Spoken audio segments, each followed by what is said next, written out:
L'électrification rurale demeure un enjeu stratégique pour la région ouest africaine. Elle contribue à réduire les inégalités territoriales, à améliorer l'accès à l'éducation, aux soins de santé et à stimuler les activités économiques locales. C'est la raison pour laquelle le projet régional d'accès à l'électrification et de technologies de stockage d'énergie par batterie dans sa composante accès à l'électricité a été mis sur pied.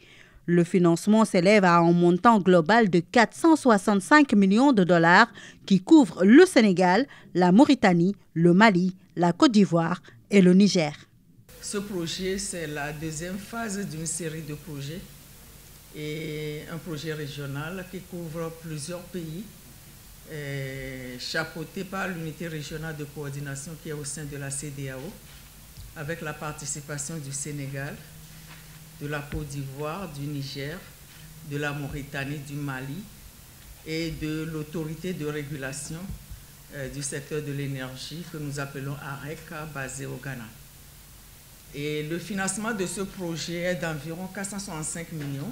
De ces 465 millions de dollars, le gouvernement du Sénégal a bénéficié d'un appui de 129 millions de dollars de la Banque mondiale pour l'électrification de 1000 localités.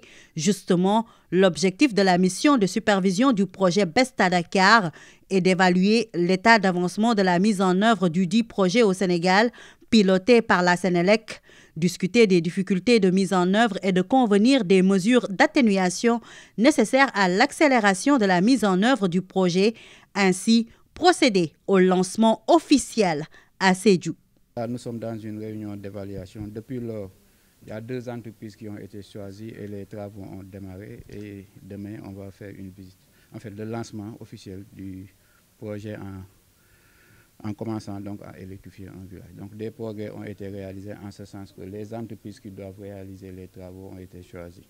On est satisfait de ce que les contrats ont finalement été signés, que les entreprises ont été mobilisées et que dans quelques jours, donc c'est-à-dire le jeudi, il y aura un lancement officiel dans la ville de Sédhiou-Kolda. Donc pour nous, c'est déjà une avancée, mais ce qu'on voudrait surtout, c'est une accélération de cette mise en œuvre du projet pour que d'ici 2027, on finisse avec cette première phase. Et comme on l'a dit, le BEST est la deuxième phase d'une série de projets. Donc si ce projet avance rapidement, on pourra amener d'autres financements encore pour compléter le reste des localités.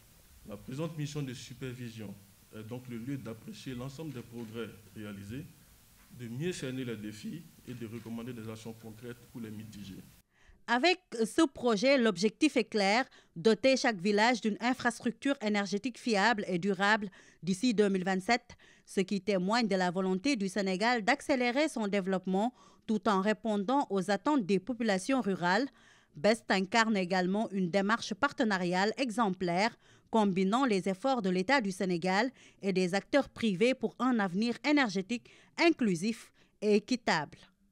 L'accès à l'électricité, en tout cas, occupe une place centrale dans le nouveau référentiel déjà des politiques publiques, notamment l'agenda de transformation Sénégal 2050. Et nous espérons, d'ici en tout cas la fin du projet, électrifier le maximum de localités qui sont des zones qui sont malheureusement pas bien desservies.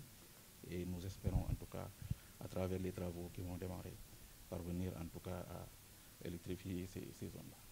En dehors de l'électrification de ces 1000 localités, 97 000 ménages seront raccordés au réseau électrique. Au cours de cette mission, les acteurs ont également discuté des difficultés, de même que les actions à mener pour une réussite totale du projet.